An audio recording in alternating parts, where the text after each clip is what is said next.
ओम नमः शिवाय। हमारे YouTube चैनल मंगलमय जीवन में आपका स्वागत है।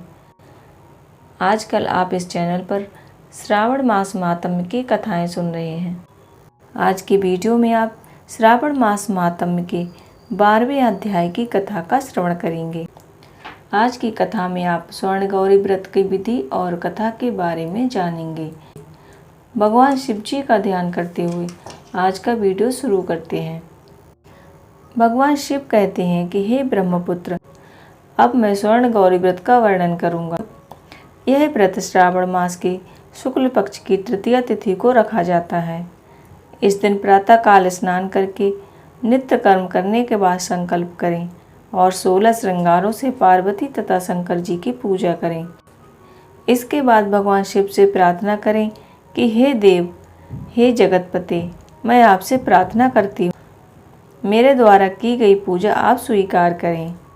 इस दिन भवानी पार्वती की प्रसन्नता और व्रत की पूर्णता के लिए 16 दंपतियों को वायन प्रदान करें और संकल्प में ये कहें कि मैं ब्राह्मणों की प्रसन्नता के लिए यह वायन प्रदान करती हूँ।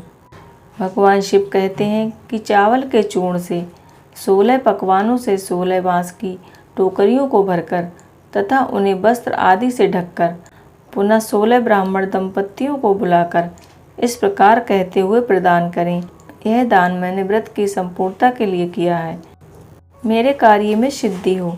ये सुहागन स्त्रियां मेरे दिए गए दान को स्वीकार करें। इस प्रकार 16 वर्ष, 8 वर्ष या 4 वर्ष या फिर 1 वर्ष इस व्रत को करके इसका उद्यापन कर देना चाहिए। पूजा के बाद कथा का श्रवण करना चाहिए। सनत कुमार बोले कि हे प्रभु, इस व्रत को सर्वप्रथम किसने किया, इसका महात्म्य कैसा है और इसका उद्यापन किस प्रकार करना चाहिए, वह सब आप मुझे बताइए। भगवान शिव कहते हैं कि हे महाभाग, आपने उत्तम बात पूछी है। मैं आपके समक्ष मनुष्यों को सभी संपदाएं प्रदान करने वाले स्वर्ण गौरी नामक व्रत का वर्णन करता हूँ। पूर्व काल में सरस्वती नदी के तट पर सुबिला नामक विशालपुरी थी। उस नगरी में कुबेर के समान चंद्रप्रभ नाम का एक राजा था।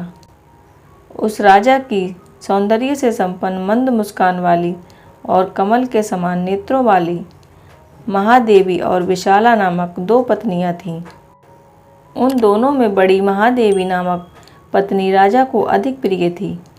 आखेट करने में आसक्त मन वाले वे राजा किसी समय वन में गए और सिंह, शार्दूलों, सूकरों, वन्य भैंसों तथा हाथियों को मारकर प्यास से व्याकुल होकर उस घोर वन में इधर उधर भटकने लगे। राजा ने उस वन में चकबा चकबी तथा बतखों से युक्त, भ्रमरों, पिकों से समन्वित और विकसित मल्लिका, चमेली, कुमुद आदि कमल से सुशोभित अप्सराओं का एक सुंदर सरोवर देखा। उस सरोवर पर जल पीने के लिए राजा जब आया तो उन्होंने भक्तिपूर्वक गौरी जी का पूजन करती हुई अप्सराओं को देखा। तब राजा ने उनसे पूछा कि आप लोग यह क्या कर रही हैं। इस पर उन सभी अप्सराओं ने कहा, हम स्वर्ण गौरी नामक व्रत कर रही हैं। यह व्रत मनुष्यों को सभी संपदाएं प्रदान करने वाला है। आप भी इस व्रत को कीजिए। राजा बोले, इसका विधान कैसा है और इसका क्या फल होता है, मुझे सब विस्तार से वर्णन कीजिए।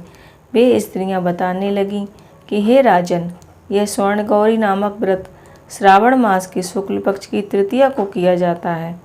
इस व्रत में भक्तिपूर्वक अत्यंत प्रसन्नता के साथ माता पार्वती तथा भगवान शिव की पूजा करनी चाहिए। पुरुष को 16 तारों वाला एक डोरा दाहिने हाथ में बांधना चाहिए। स्त्रियों के लिए बाएं हाथ में या गले में इस डोरे को बांधना होता है। यह सब सुनने के बाद संयत चित्त वाले राजा ने भी उस व्रत को संपन्न करके 16 धागों से युक्त डोरे को अपने दाहिने हाथ में बांध लिया।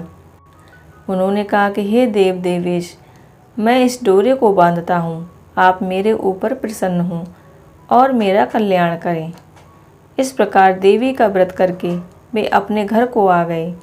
राजा के हाथ में डोरा देखकर बड़ी रानी महादेवी ने पूछा और सारी बात सुनकर वह राजा के ऊपर अत्यंत कुपित हुई।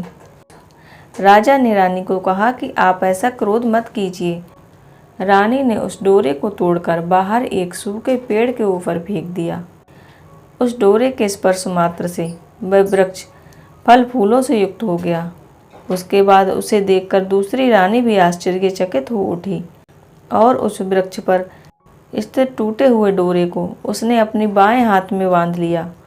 उसी समय से उसके व्रत के माहात्म्य से वह रानी राजा के लिए अत्यंत प्रिय हो गई।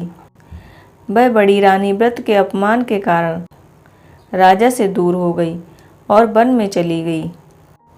अपने मन में भगवती देवी का ध्यान करते हुए मुनियों के पवित्र आश्रम में निवास करने लगी।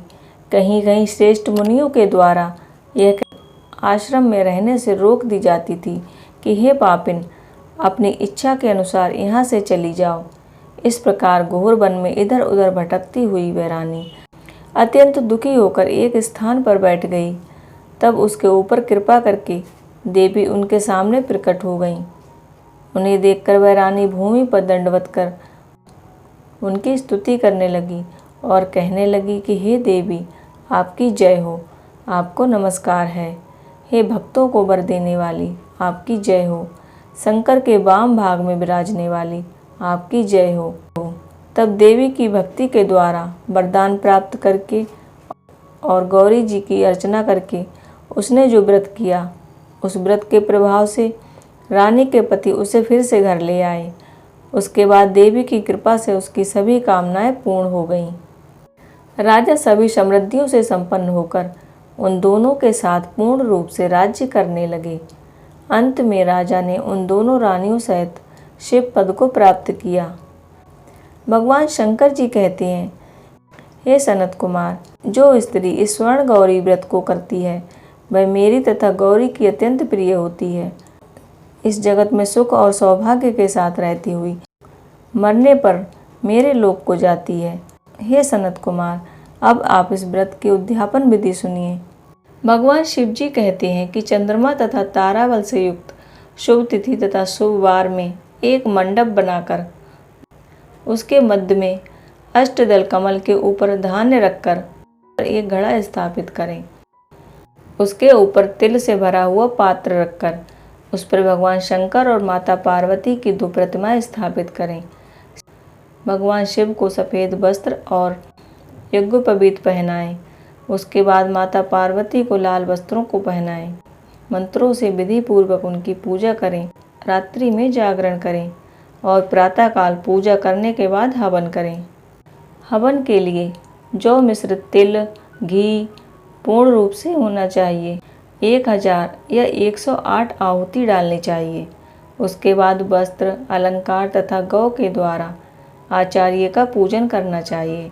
इसके बाद ब्राह्मणों को भोजन कराएं और 16 दंपतियों को भोजन कराएं। अपने सामर्थ्य के अनुसार उन्हें दक्षिणा दें। अंत में हर्ष और खुशी के साथ बंधु बांधवों के साथ स्वयं भोजन करें।